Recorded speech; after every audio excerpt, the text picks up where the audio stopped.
Greetings, this is Dave Gilmore, and this is Design Intelligence.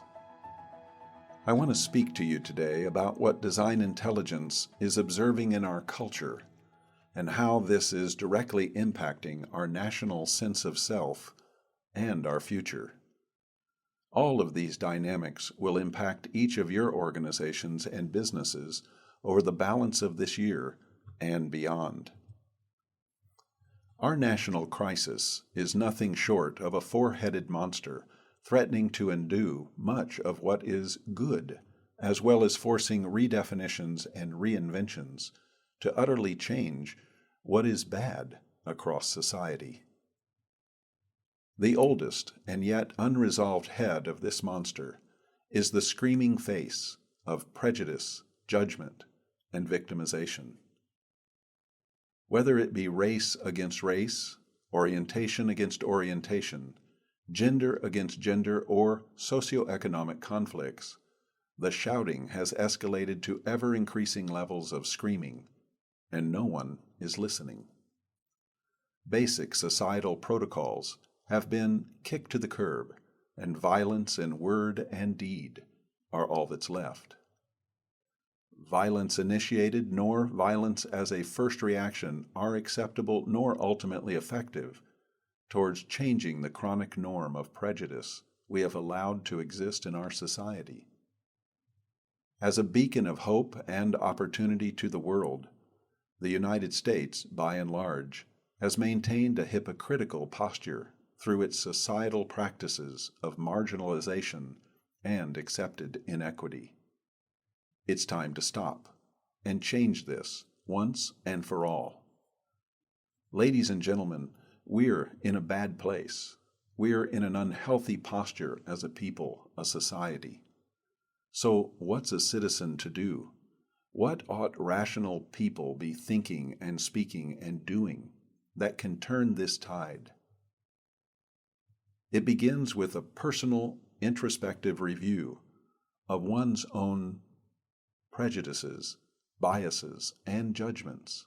It starts with making peace with those in your family, your circle of friends, and your extended neighborhoods and communities.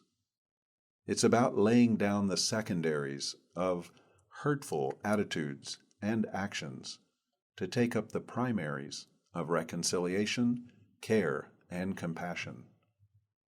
From there, it means reaching out to whoever you encounter in your day-to-day, offering encouragements and courage, a helping hand, and maybe reaching into your pocket to share what you have.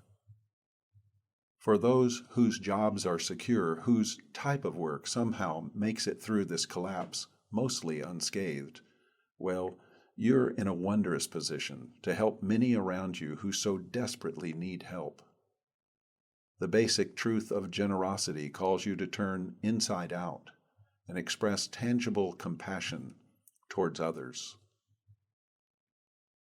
The second head of the monster is the bitter and deeply seated political divide in which the country currently finds itself.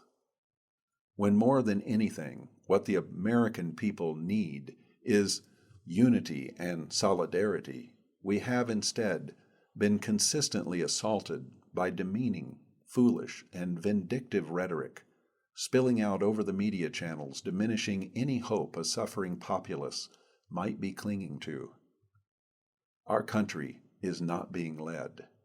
Rather, it's being sucked into an ever-increasing irrationality, moving the United States from being the leader of nations to becoming an embarrassment around the world.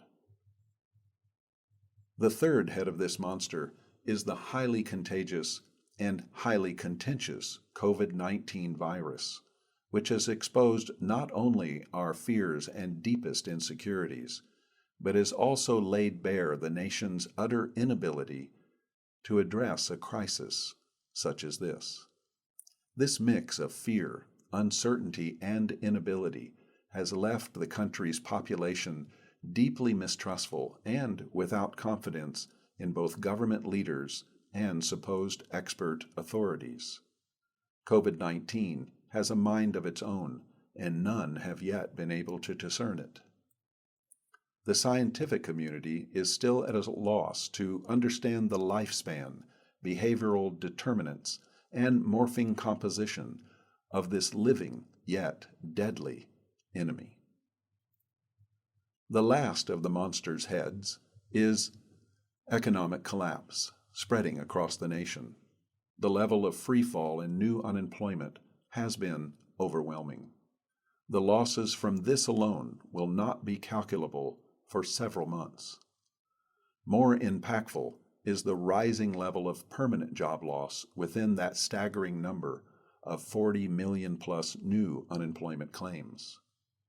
Furloughs and temporary layoffs are painful and hard to take, but they are, in essence, temporary.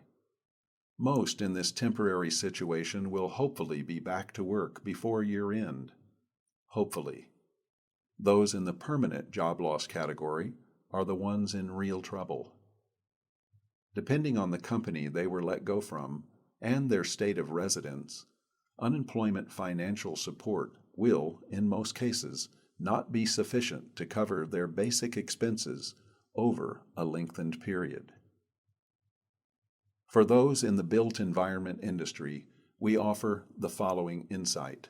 Take it or leave it. The U.S. economy has taken such deep hits that it's muddled for us to understand what's next. Most economic crises begin with some powerful event, like a huge boulder dropped from a height into a small pond. The initial splash seems like the point of focus, but it's not.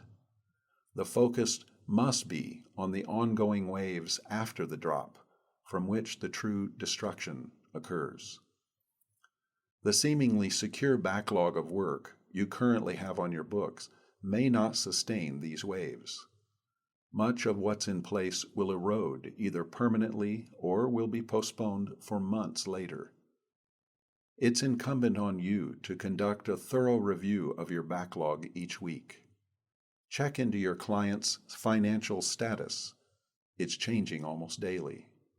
Perform appropriate due diligence of banks and other financial sources underwriting the projects. And stay connected to the key stakeholders for each project to assess their staying power. Lastly, we urge you to plan and prepare for more economic distress. This means maintaining a conservative cash posture, leveraging new applied intelligence towards effective business development, and ensuring you have the best of the best on your bench. I hope we are absolutely wrong. I hope our cautious words come to nothing. I hope none of the trouble we've been warning about comes to pass. I hope. But hope is not a strategy, so please be strategic. Until next time, this is Dave Gilmore, and this is Design Intelligence.